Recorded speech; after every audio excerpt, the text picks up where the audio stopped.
So, Scott, as many people know, here in Austin, Texas, you're the director of the Libertarian Institute. Let's zoom out a bit. What are the key pillars of libertarianism and how that informs how you see the world? Well, the very basis of libertarianism is the non-aggression principle, but which essentially is the same thing as our social rules for dealing with each other in private life: no force, no theft, no fraud, and keep your hands to yourself. And we apply that same moral law to government. And so, some libertarians are anarcho-capitalists, some are so-called minarchists, meaning we want the absolute minimum amount of government, a night watchman type state. In other words, just enough to enforce contracts and protect property rights and allow freedom and a free market to work. There's also, of course, natural rights theory, Austrian school economics, and a lot of revisionist history. Um, and uh, something very key to libertarian theory is expressed by Murray Rothbard, was that war is the key to the whole libertarian business. Because especially in the United States of America, as long as we maintain a world empire, makes it impossible for us to have a limited and decentralized government here at home, as our Constitution describes.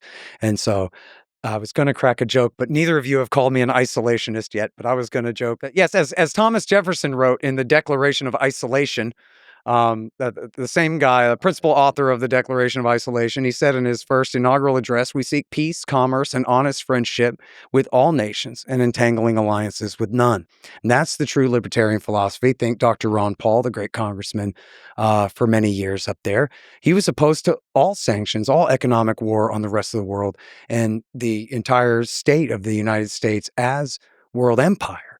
And what's strange now is that anyone who wants just peace as the standard is considered an isolationist, and people who are for world empire and a permanent state of conflict with the rest of the world, economic war, coups and regime changes, and even invasions, those are considered normal people. It's almost like people who want peace should be called cis foreign policy, because now we have to come up with a funny word to describe a normal state of being.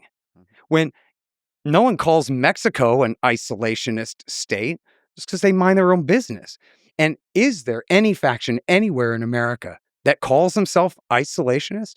Even the paleo conservatives, who favor much more like trade protectionism and that kind of thing than libertarians, they don't call themselves isolationists. They still want to have an open relationship with the world to some degree. When isolation means like the hermit kingdom of North Korea or some crazy thing like that. No one wants that for the United States of America. What we want is independence, non-interventionism, and peace. So to you, isolationism is a kind of dirty word. That's right. It's a smear term. It's a smear term. Invented by interventionists and internationalists to attack anyone who didn't want to go along with their agenda. The term itself is used essentially as a smear against anyone who doesn't want to go to war. So can you actually just deeper describe what non-interventionism means? So how much sort of display of military strength should be there, do you think? Dr. Paul said we could defend this country with a couple of good submarines, which, by the way, for people who don't know, one American Trident sub could essentially kill every city and military base in Russia. Just one. So he's absolutely right about that. A couple of good submarines are enough to defend our coast and deter anyone from messing with the United States of America. And then I admit I'm a little bit idealistic about this, that I think of that old William Jennings Bryan speech, "Behold a Republic," where unlike the empires of Europe, burdened under the weight of militarism, here we have a free country. And where, you know what we could do? We could be the host of peace conferences everywhere. There are frozen conflicts in the Donbass, in Kaliningrad, in Transnistria, in Taiwan, in Korea.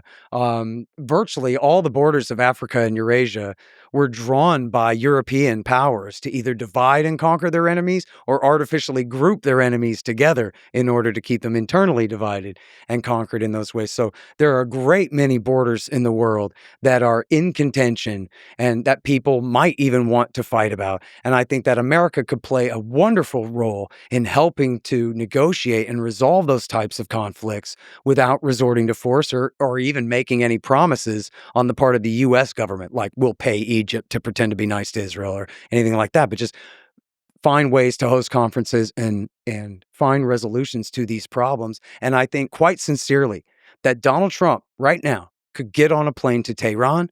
He could then go to Moscow, to Beijing and Pyongyang, and he could come home and be Trump the Great. We, in fact, don't have to have, especially the American hyperpower, as the French called it, the world empire. We have everything to give and nothing to lose to go ahead. And Donald Trump even talked like this. You might remember when he first was sworn in this time, he said, you know what, instead of pivoting from terrorism to great power competition with Russia and China, I don't want to do that. I just want to get along with both of them. Let's just move on and have the rest of the century be peace and prosperity and not fighting at all. Why should we have to pivot to China? Let's just pivot to capitalism and trade and freedom and peace. That's America first. Yeah, I've criticized Trump a lot, but I think maybe it's just rhetoric, but I think he talks about peace a lot, even just recently. The number of times the word peace is mentioned, and with seriousness, not you get like a genuine desire for peace from him.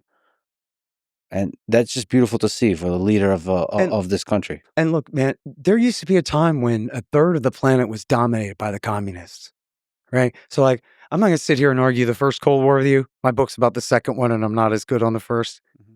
But since the end of the first Cold War, we have let the neoconservative policy of the Defense Plan and Guidance of 92 and rebuilding America's defenses and the rest of this American dominance-centered policy control our entire direction in the world. It's led to the war on terrorism in the Middle East. 7 countries we've attacked. It's led to the disaster in Eastern Europe, and it's leading toward disaster in Eastern Asia when there's just no reason in the world that it has to be this way with the commies dead and gone. And again, to stipulate here, the Chinese flag is still red. It's still a one-party dictatorship, but they have abandoned Marxism. I mean, people were starving to death by the tens of millions there. It's probably the greatest improvement in the condition of mankind anywhere ever in the shortest amount of time when Deng Xiaoping and the right wing of the Communist Party took over in that country. Just one more thing. You mentioned the 2 submarines.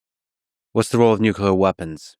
Well, I would like for America to have an extremely minimal nuclear deterrent and work toward a world free of nuclear weapons. And I know that that sounds utopian. However, I would remind your audience that Ronald Reagan and Mikhail Gorbachev came within a hair of achieving a deal just like that at Reykjavik, Iceland in 1986. And they were, both of them, dead serious about it. Complete and total nuclear disarmament. And then Reagan was essentially bullied by Richard Pearl and others on his staff, saying, you promised the American people that you would build them a defensive anti-missile system, the Star Wars system, which was total pie-in-the-sky technological fantasy of the 1980s. And if you're getting rid of all the ICBMs, then why the hell do you need a missile shield anyway? It's the world's probably greatest tragedy that ever took place that Ronald Reagan walked away from those negotiations. They literally were within a hair. And it wasn't magic, and there was no trust in evil bad guys. This is, by the way, 2 years before the wall came down. This is when everybody still thought the USSR was going to last. And Reagan the plan was that America and the Soviet Union would dismantle our nuclear weapons until we were right around with parity with the other nuclear weapon states who all have right around 200 or 300 nukes. France, Britain, at that time, Israel, and China. India and Pakistan came later. South Africa only had a few then, but gave up whatever they had. And the idea was we would get down to 200 or 300, and then America and the Soviet Union both together would lean hard on Britain, France, and China. Let's all get down to 100.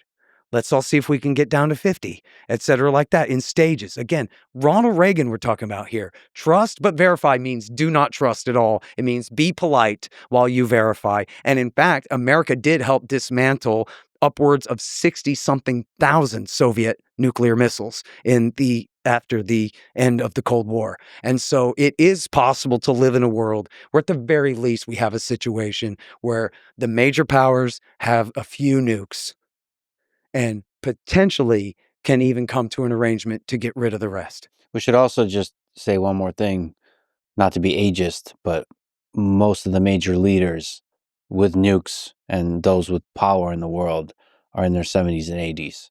I don't know if that contributes to it, but they kind of are grounded in a different time. That maybe I have a hope for the fresher, younger leaders to have a more optimistic view towards peace and to be able to reach towards peace. And underlying so much of what we're talking about here is all this enmity, right?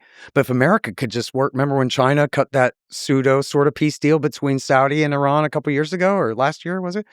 Well, we could try to double up on that. We could try to come up with ways for Saudi and Iran to exchange as much as possible.